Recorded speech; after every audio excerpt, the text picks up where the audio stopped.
Hi, my name is Elise Dean and I am a senior life coach and the creative director at Blush Life Coaching. Today we're going to be talking about one of my absolute favorite topics to coach on, which is self-love. So to get us started, the most important piece of self-love is the relationship that you have with yourself. So it's really important to establish and nurture that relationship with yourself just as you do all of the other people in your life. So I've really broken down self-love up into 4 different stages. The first one is self-awareness, self-acceptance, self-confidence, and then self-love is the 4th step. So starting with step number 1, self-awareness, it's really impossible to love ourselves if we don't really know who we are.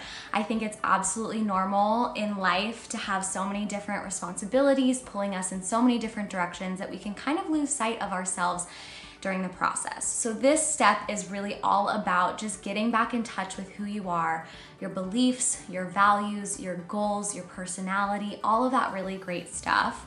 And a great way to do that, I love assessments, personality tests. The Myers-Briggs and the Enneagram are 2 of my absolute favorites. Any sort of value card sort to really identify your values and your core beliefs.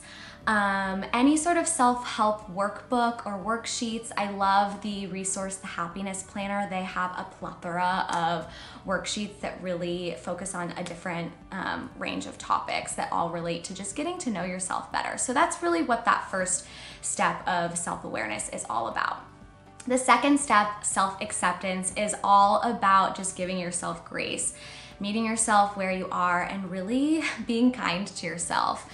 So I think a great way to do this is really pay attention to your self-talk. Make sure you're speaking kind words over yourself. You can write a self-talk log and really write out the way that you speak to yourself, because sometimes I think that we can lose touch of that too, and it kind of goes unnoticed. And so I think it's really important to really identify the way that we speak to ourselves, because the way we speak to ourselves, the words that we speak, is the house that we live in. I love that quote. I think it's so important. So that's a huge piece of self-acceptance, just giving yourself grace, meeting yourself where you're at, loving yourself, and just being really kind to yourself.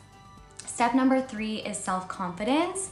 That is really the action place. Once you've mastered figuring out who you are and accepting who you are, now it's time to show up in the world as that person. So this step is really about showing up in the world as your true authentic self. I always say confidence equals congruence. So make sure that you're showing up in alignment with your true authentic self in every single area of your life. And the last step, self-love, this is kind of where it all comes together, and it really, this process of focusing on yourself and prioritizing yourself and taking care of yourself and just being kind and welcoming to yourself.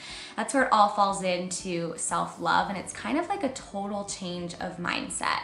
And an action step that you can do to really pull it all together is what I call the 3 pillars of self-love. And these are gratitudes, affirmations, and self-care. So gratitude, a great tip. I write down 5 things that I'm grateful for every single day and really reflect on the why behind it. I think that piece is really important. Step number 2, affirmations. We all have inner self critics, okay? I named mine Barb.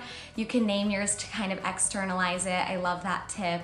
But this is really where we are just speaking kind words over ourselves. Identify 1 to 3 positive self-affirmations that you can speak over yourself every single day, and that really, I promise you, will change the way that you feel about yourself and the way that you speak to yourself.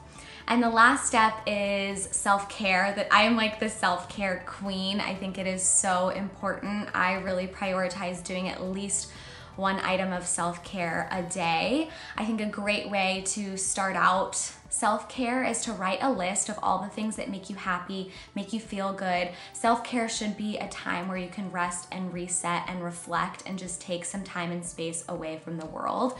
So what I like to do is write a whole list of all the things that I like to do for self-care, and then every single day I refer to the list and I just pick 1 thing off of that list to do that day.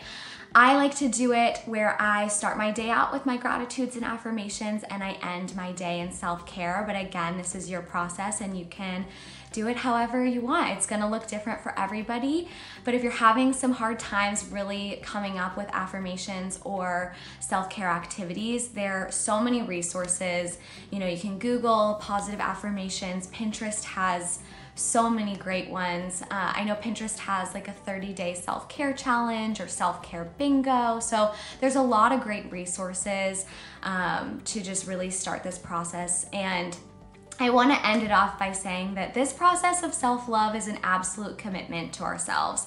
We don't start out in the world loving ourselves and taking care of ourselves. So I think it really has to be an intention and a goal and a commitment. And we're always growing and we're always evolving. So know that this process is going to be one that lasts your whole life. So I hope that all of these tips were helpful for you all and that you all start the journey to loving yourselves, because you are all so worthy and so deserving. Thanks so much. Bye.